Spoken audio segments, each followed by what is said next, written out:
The morning sun peeked through the towering glass windows of the Heritage First Bank's corporate office as a woman in her mid-40s stood gazing at the historic building. Her dark hair was neatly pulled back, and her eyes sparkled with a mixture of pride and determination. After 2 decades of climbing the corporate ladder, making countless sacrifices, and facing numerous obstacles, she had finally done it. She had become the majority owner of one of the city's most prestigious financial institutions. The journey hadn't been easy. Growing up in a middle-class family, she had watched her parents work multiple jobs to put her through college. Their sacrifice had fueled her drive to excel in the financial world, where she often found herself being the only woman of color in high-level meetings. Through it all, she had maintained her composure, letting her expertise and results speak louder than any prejudice she encountered. The acquisition of Heritage First Bank had been a chess game of the highest order. For months, she had attended confidential meetings, analyzed financial reports late into the night, and negotiated with shareholders who initially doubted her ability to lead such a venerable institution. Some had questioned whether she was the right fit for a bank with such a traditional client base, their polite way of expressing their reservations about her background. But she had outmaneuvered them all with grace. Her track record of turning struggling branches into profitable centers of community banking had been impossible to ignore. The board members who supported her vision had seen beyond their initial biases, recognizing that the banking industry needed fresh perspectives to remain relevant in a changing world. Standing in her new office, she ran her fingers along the antique wooden desk that had belonged to every bank president since 1925. The office walls were lined with photos of all the previous owners, a sea of similar-looking faces that told their own story about the institution's history. Soon, her picture would join them, marking a historic shift in the bank's legacy. She smiled, thinking about the changes she planned to implement. Her vision went beyond profit margins and quarterly reports. She wanted to transform Heritage First into a true community partner, one that would serve all segments of society equally. The official announcement was scheduled for next week, but she had another plan in mind first.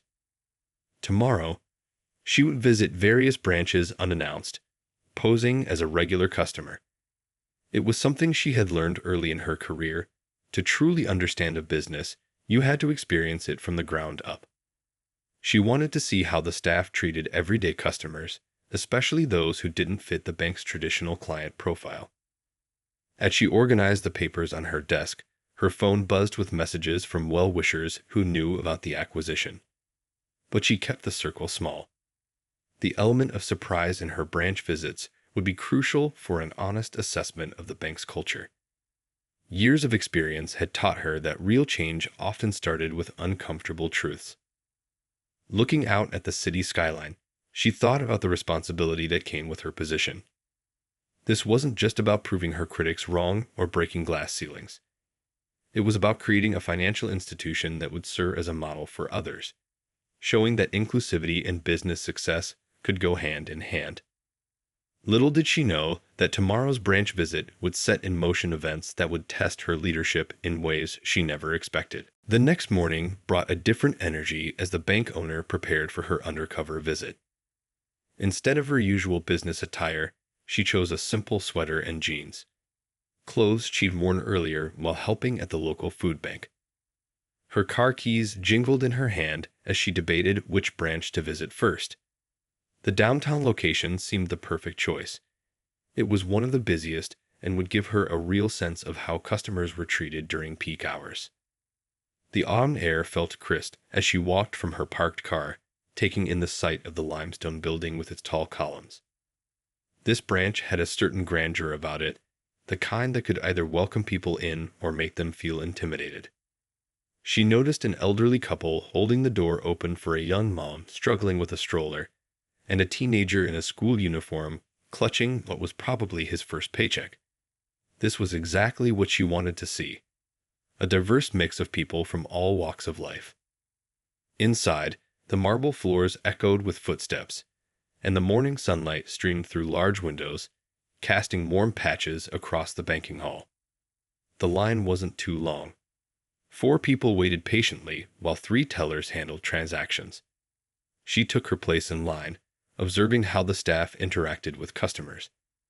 One teller was particularly warm, chatting with an elderly gentleman about his grandchildren. Another efficiently helped a businessman who seemed in a hurry. As she waited, she pulled out her phone, pretending to check emails while actually taking mental notes. The security guard had greeted everyone who entered with a smile. The free coffee station was well maintained. These were good signs, but she knew from experience that real customer service went beyond surface courtesies. When her turn came, she approached the 3rd teller's window. The moment she stepped forward, something shifted in the atmosphere. The teller's welcoming smile faltered slightly, so slightly that most people might have missed it, but she had spent years reading such subtle changes in body language during negotiations. She placed her bank book and ID on the counter, explaining that she wanted to make a simple deposit. The teller's eyes darted between her face and her identification, his fingers hovering over the keyboard without typing. "The system seems to be running slow today," he said, though she could clearly see it working fine for his colleagues. "That's all right. I can wait," she replied pleasantly, noting how he kept glancing at the branch manager's office. She watched as he created unnecessary hurdles, claiming her ID needed additional verification, suggesting she might be more comfortable at another branch, even though she had all the proper documentation. What fascinated her most wasn't the discrimination itself. She had faced plenty of that in her career, but how smoothly it was delivered, wrapped in a veneer of professional courtesy. To anyone watching, it might have looked like normal procedure. But she noticed how the same teller had processed a transaction for the previous customer, a white man in a business suit, with minimal fuss and no extra verification. She maintained her calm demeanor, knowing that this moment would become a powerful teaching opportunity. In her purse, alongside her regular wallet, sat her business cards and official ID showing her new position. But she waited, allowing the situation to unfold naturally. Every moment of this interaction would become valuable data for the changes she planned to implement. The teller's discomfort seemed to grow with each passing minute, especially as other customers moved through their transactions smoothly. He probably wondered why she wasn't getting frustrated and leaving, as others might have done in her position. Little did he know that his actions were about to become the catalyst for a major transformation in the bank's culture. The tension at the teller window had reached its peak. Other customers were starting to notice the unusually long delay, some exchanging confused glances as they completed their transactions and left. The teller's excuses had grown more elaborate with each passing minute. "Maybe our systems aren't compatible with your previous bank," he suggested, though she had been a customer for years. She watched as he processed yet another transaction for someone else while keeping her waiting. The other customer, wearing an expensive suit, had walked up to a different window after her, but was already heading toward the exit. That was the final piece of evidence she needed. Taking a quiet breath, she reached into her purse with deliberate slowness. "I understand you're having trouble with your system," she said softly, maintaining eye contact. "But I couldn't help noticing it's working perfectly fine for other customers." Her voice remained calm, but carried a hint of authority that made the teller pause. She placed her business card on the counter, watching as recognition slowly dawned in his eyes. The color drained from his face as he read the title beneath her name: Owner and Chief Executive Officer, Heritage First Bank. His hands froze over the keyboard, and for a moment, the only sound was the quiet hum of the air conditioning and distant murmur of other customers. Just then, the branch manager emerged from his office, his face showing confusion at the unusual holdup at the window. He approached, ready to handle what he assumed was a difficult customer situation. The teller's mouth opened and closed, but no words came out as the manager drew closer. "Is there a problem here?" the manager asked, his professional smile faltering as he glanced down at the business card. The recognition was immediate, followed by a flash of panic. The teller's earlier confidence evaporated completely as he realized the magnitude of his mistake. But instead of the angry outburst they clearly expected, she smiled. Actually, yes, she replied, her voice carrying across the now quiet banking hall. I think we have several problems we need to discuss. Would you mind if we continued this conversation in your office? And please, she added, looking at the teller, join us. This is an important discussion we all need to have. As they walked toward the manager's office, she noticed other employees exchanging worried glances. She could have handled this differently, could have immediately demanded the teller's termination or threatened legal action. But that wouldn't solve the deeper issues at play. Inside the office, she took the seat usually reserved for customers, deliberately maintaining the role she had come in with. The manager and teller sat across from her, both looking like students called to the principal's office. The air felt heavy with unspoken words and nervous energy. Before we begin, she said, placing her hands calmly on the desk, I want you both to understand something. What happened out there wasn't just about me. It happens every day to people who don't have the power to do anything about it. But today, we have an opportunity to change that. She pulled out her phone, showing them the notes she'd taken about other customers' experiences that morning. The stark contrast in treatment was undeniable. The teller's face showed a mix of shame and defensive anger, while the manager seemed to be mentally calculating the potential fallout.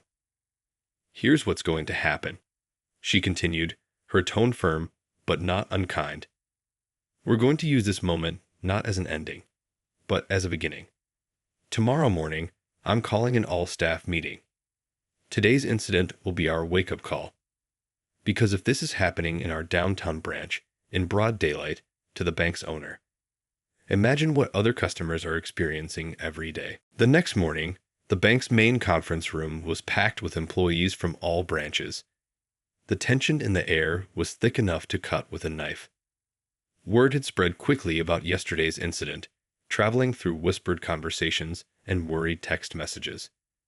Some employees fidgeted nervously in their seats, others stared straight ahead, and a few shot curious glances at the teller from yesterday, who sat quietly in the back row. The new owner stood at the front of the room, her presence commanding attention without demanding it. I want to tell you about my first visit to a bank, she began, her voice warm but firm. I was 7 years old, holding my mother's hand. We waited in line for an hour, watching person after person go ahead of us. When we finally reached the front, the teller said they were closing for lunch. I never forgot how my mother's hand trembled as she let me out. The room fell silent. Even those who had been checking their phones looked up, caught by the personal nature of the story. Yesterday, I walked into our downtown branch as a customer, she continued, scanning the faces before her. What I experienced wasn't outright hostility. Those days are mostly behind us. Instead, I encountered something more subtle, but just as harmful. Assumptions, unconscious bias, and selective treatment. She clicked a button, and the screen behind her displayed statistics about the local community, its diversity, its economic range, its potential. These numbers represent real people, our neighbors, friends, and potential customers. Every time someone walks away feeling unwelcome, we don't just lose their business. We lose their trust, their family's trust, and their community's trust. The teller from yesterday raised his hand hesitantly. When she nodded, he stood up, his voice slightly shaky. I want to apologize, he said, addressing not just her but the entire room.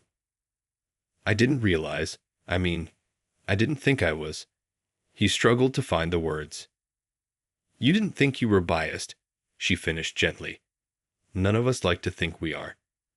But bias isn't always about conscious hatred or fear. Sometimes it's about split-second judgments we don't even realize we're making. She moved away from the podium, walking among the seats. I could have handled yesterday differently. I could have demanded immediate dismissal, filed complaints, or gone to the media. But that wouldn't solve anything. Instead, we're going to use this moment to become better, not just as bankers, but as human beings. The screen changed to show a comprehensive training program outline. Starting next week, we're implementing mandatory diversity and inclusion training. But this isn't just about sitting through seminars. We're going to create real change, and it starts with honest conversations like this one. She described new initiatives: anonymous customer feedback systems, community outreach programs, partnerships with local organizations. But more importantly, she talked about creating an environment where employees felt comfortable acknowledging and learning from their mistakes. The hardest part about change, she said, returning to the front of the room, is admitting we need it. Yesterday showed us that we do, but it also showed me something else. We have the courage to face these uncomfortable truths and grow from them. By the end of the meeting, something had shifted in the room. The nervous energy had transformed into something more productive, a mix of shame, hope, and determination. As employees filed out, many lingered to share their own stories or offer suggestions. The teller from yesterday was one of the last to leave, stopping at the door. "I'd like to help," he said quietly. "With the training programs. Maybe sharing my experience could help others understand their own biases better." She smiled, recognizing the genuine desire for change in his voice. This was how real transformation began, not with punishment, but with understanding and the willingness to do better. The weeks following the all-staff meeting brought winds of change through Heritage First Bank. The marble halls that once felt intimidating to many now buzzed with a different energy. The owner had turned one of the unused conference rooms into a training center, its walls covered with community photos and customer success stories. On this particular morning, the teller who had sparked this transformation stood at the front of the training room, sharing his story with a group of new employees. His voice, once defensive, now carried the weight of genuine understanding. "I used to think I treated everyone the same," he explained, gesturing to the diverse group before him. "But that day showed me how wrong I was. It's not enough to say we're not biased. We have to actively work to understand and overcome our prejudices." The training sessions weren't the usual boring presentations with generic slides. Instead, they featured real stories from both employees and customers, role-playing exercises, and open discussions about uncomfortable topics. The owner had brought in experts from different backgrounds, but more importantly, she encouraged staff to share their own experiences. In the main banking hall, small but significant changes were visible. The brochures now featured people of all backgrounds. The free coffee station added tea options from different cultures. Signs appeared in multiple languages. But the real transformation was in how the staff interacted with customers. A young woman in a hijab entered the bank, clutching paperwork for her new small business. Instead of the hesitant glances she might have received before, she was greeted warmly and directed to a business specialist who took time to understand her needs. The teller who had once shown bias now went out of his way to make every customer feel welcome, regardless of their appearance or background. The owner regularly sat in on these interactions, not as a critic, but as an observer and mentor. She noticed how the security guard learned to greet people in their native languages, how the loan officers took time to explain complex terms without condescension, and how the tellers celebrated small milestones with their customers: a first savings account, a business loan approval, or even just a successfully completed transaction. During lunch breaks, staff members would share stories about their interactions. "Remember that elderly couple who couldn't drive to the bank?" one teller mentioned. "We arranged for our mobile banking team to visit them at home." Another spoke about helping a group of immigrant workers understand the banking system, making them feel confident about managing their money. The teller who had been at the center of the incident became an unexpected champion for change. He started a mentorship program, pairing experienced staff with new employees to ensure everyone understood not just the technical aspects of banking, but the human side as well. "Banking isn't just about money," he would say. "It's about trust, respect, and helping people build their dreams." One day, a local community leader visited to open a new account. She had heard about the changes at Heritage First and wanted to see them for herself. As she completed her transaction, she paused to speak with the owner, who happened to be there. "You know," she said, "people in the community are talking about this place differently now. They say it feels like a bank that finally sees them." The owner smiled, watching as her staff handled the afternoon rush with grace and genuine warmth. The incident that could have ended in anger and dismissal had instead sparked a revolution in banking culture. The quarterly numbers showed it too. New account openings had increased, especially from previously underserved communities. But the most telling change was in the small moments. The way customers' shoulders relaxed when they walked in, the increase in friendly conversations at the counters, and the proud smiles of employees who knew they were part of something bigger than just banking. 3 months into the bank's transformation, the changes began rippling through the wider community. The owner sat in her office one evening, reviewing a stack of thank you letters from customers when a knock on her door interrupted her thoughts. It was the branch manager from that fateful day, holding a community newspaper. "Have you seen this?" he asked, placing the paper on her desk. The front page featured a story about a local food truck owner who had just opened his first restaurant, thanks to a small business loan from Heritage First Bank. The article mentioned how the bank had worked with him to understand his unique situation as a first-generation immigrant entrepreneur. She smiled, remembering the day the restaurant owner had come in. In the past, his loan application might have been quickly dismissed. Instead, the loan officer had taken time to understand his business model, looking beyond traditional credit scores to consider his successful food truck history and community support. The bank's new approach had sparked a chain reaction throughout the city. Other financial institutions were starting to take notice. Some had sent representatives to observe Heritage First training sessions, while others had reached out to learn about their new community engagement programs. That afternoon, the owner walked through the bank's bustling community room, a space that had once been an unused storage area. Today, it hosted a free financial literacy workshop. People of all ages and backgrounds sat together, learning about budgeting, investing, and building credit. The teller who had once showed bias was now one of the most enthusiastic teachers, sharing his knowledge with genuine care.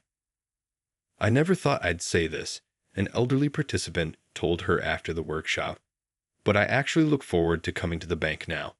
It feels like home." The woman had been banking there for 40 years, but had never before attended any bank events. Now she was a regular at their community programs. Outside the bank's walls, the impact continued to grow. Local business districts that had long struggled to secure financing were seeing new life.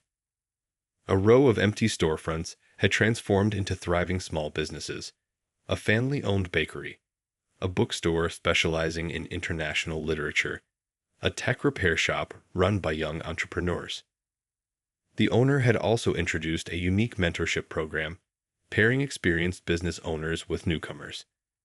Every Friday afternoon, the bank's conference room hosted these mentorship meetings, filled with conversations in multiple languages and the excitement of shared knowledge.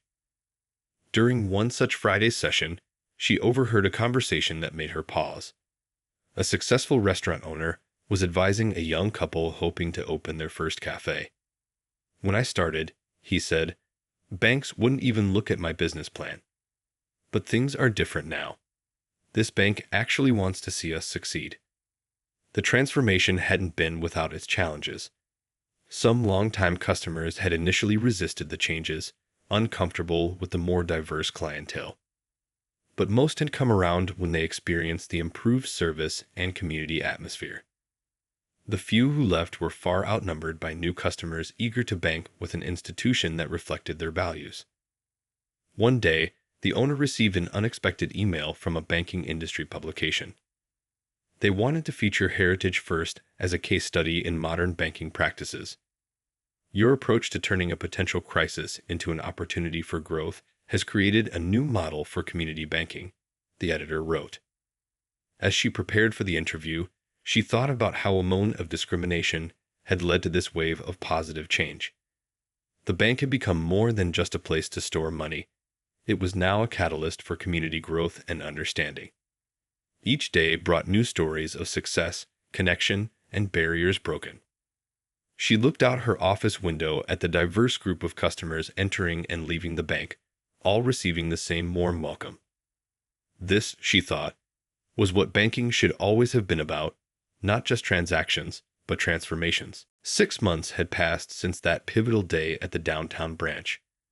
The morning sun streamed through the windows as the once biased teller stood before a crowd at a regional banking conference, sharing his story of transformation. His hands no longer trembled when he spoke about his past mistakes. Instead, his voice carried the confidence of someone who had learned, grown, and helped others do the same. "I used to think I was one of the good ones," he told the attentive audience. "I never used slurs, never thought of myself as prejudiced. But bias hides in the small things, in split-second judgments, in tiny hesitations, in the assumptions we don't even realize we're making." The crowd of banking professionals leaned forward, captivated by his honesty. Among them sat the owner, watching with quiet pride as her former problem employee had become one of the bank's strongest advocates for change. Back at Heritage First, the transformation continued in unexpected ways.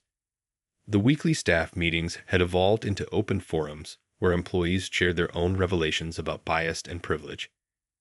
A young loan officer spoke about catching herself making assumptions about a customer based on their accent. Instead of hiding this realization, she shared it as a learning moment for everyone. The bank's break room, once a place for quick coffee and small talk, had become a space for genuine connection. Employees brought dishes from their cultural backgrounds to share during lunch.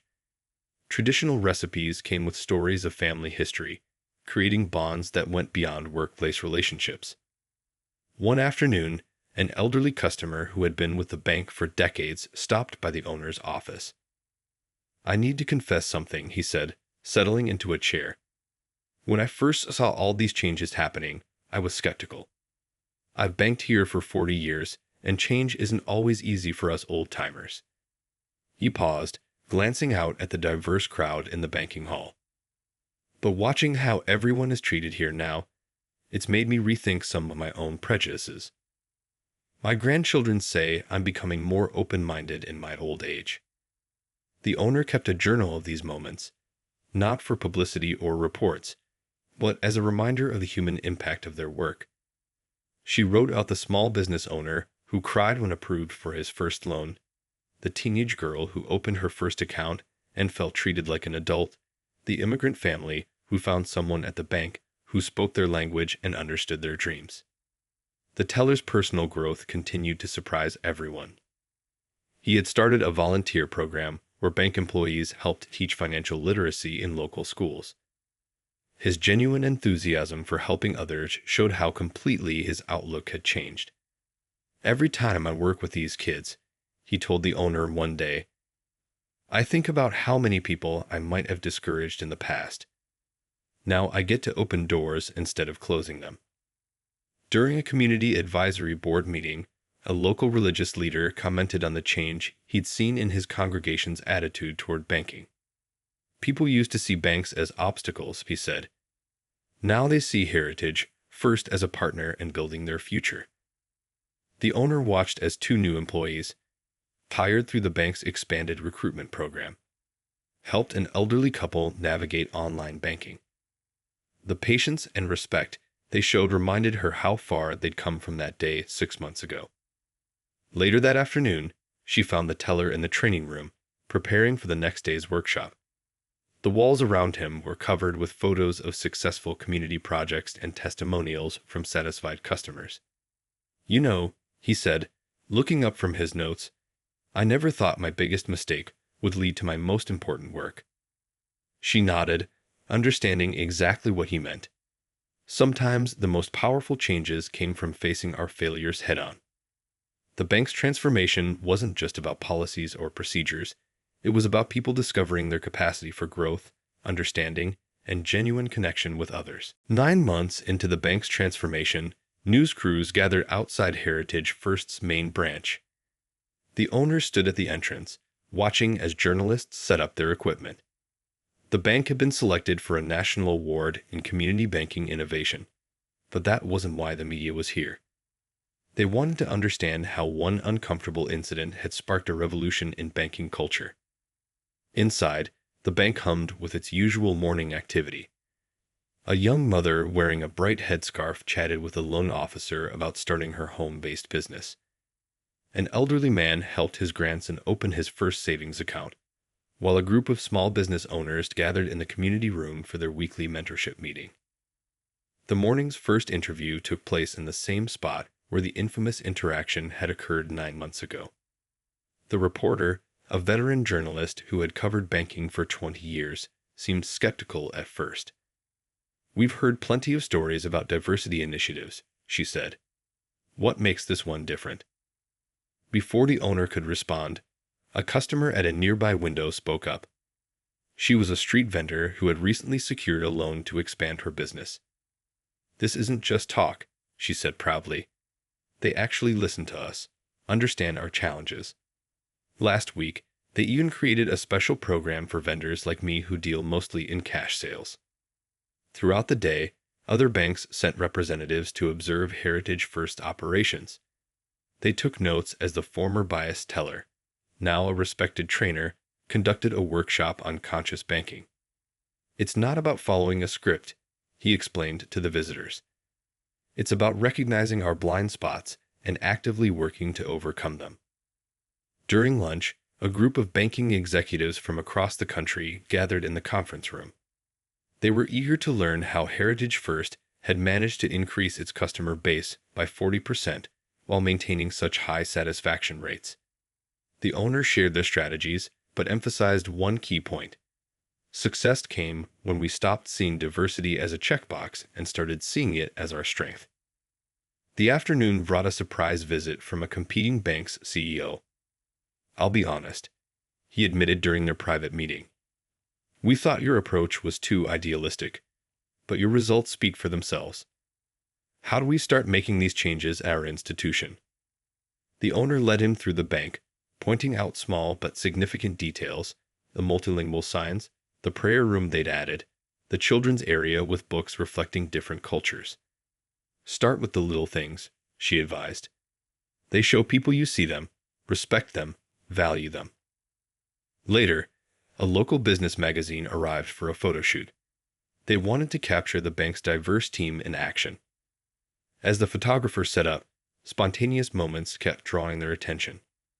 A teller learning basic sign language to help a deaf customer, a loan officer visiting a food truck to discuss expansion plans, elderly customers teaching younger staff about their cultural traditions.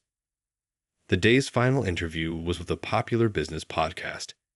The host asked about the financial impact of their changes.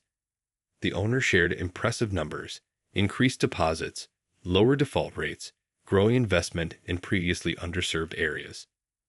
But then she pointed to something more meaningful: the wall of customer success stories, each representing a dream realized, a barrier broken, a life changed. As the media crews packed up their equipment, the owner noticed a small group of banking students observing the bank's operations. They were taking notes, asking questions, imaging how they might do things differently when they entered the industry.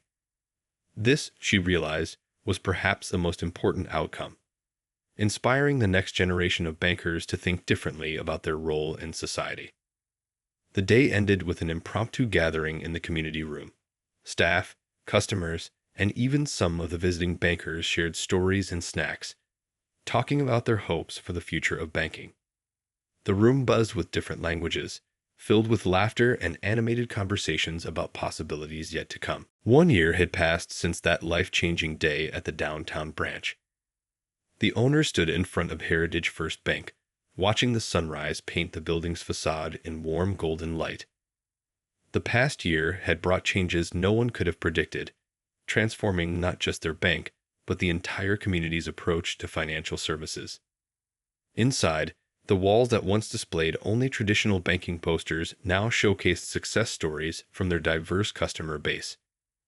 A food truck that grew into a restaurant chain. A small tailoring shop that became a fashion boutique. A family-owned cleaning service that now employed 30 people. Each story represented a dream that might have been dismissed under the old way of doing things.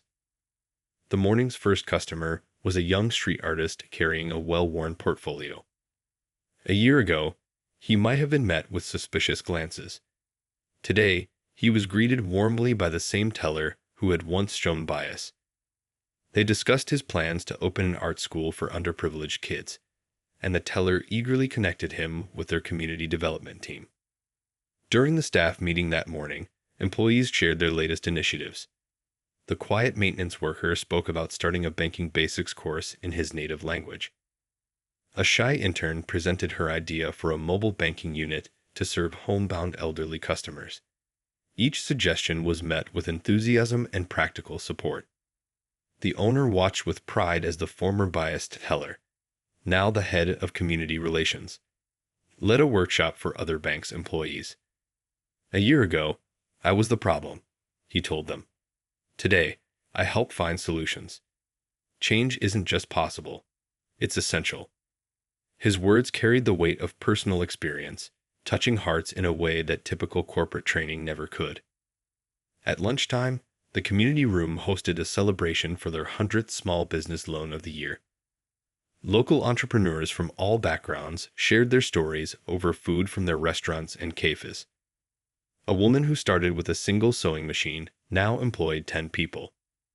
A former taxi driver had opened 2 convenience stores. Each success story strengthened the bank's commitment to inclusive banking. The afternoon brought a visit from a national banking association studying their model. They watched as employees handled complex situations with ease, explaining mortgage terms in simple language, finding creative solutions for non-traditional income sources, treating each customer with genuine respect regardless of their account balance. Late in the day, the owner found herself back at the same teller window where everything had started. But now, instead of tension and bias, she saw warmth and welcome. A grandmother teaching her granddaughter about savings. A teenager depositing his first paycheck. A refugee family opening their first American bank account. Each interaction reflected their new reality. Banking that truly served everyone. As the day drew to a close, she gathered her staff for a moment of reflection. The lights of the city twinkled through the windows as they shared memories of the past year. Someone mentioned how their own family's attitudes had changed. Another spoke about feeling proud to come to work. The former biased teller, his eyes misting slightly, talked about how facing his prejudices had made him not just a better banker, but a better person. We didn't just change a bank, the owner concluded, looking at her team. We changed minds, including our own. And that's the kind of change that lasts. Outside, the evening traffic hummed past Heritage First Bank. The building stood as it always had, solid and dignified. But now it held different stories within its walls. Stories of transformation, understanding, and hope. The incident that could have ended in anger had instead sparked a movement, proving that sometimes the best response to bias isn't punishment, but education and growth. As the owner locked up for the night, she noticed a young couple peering through the window, reading the posted business hours. They looked hesitant, the way she had once felt entering banks as a young professional. She opened the door, inviting them in despite the late hour. Their surprised smiles confirmed what she already knew. Their work wasn't finished, but they were on the right path.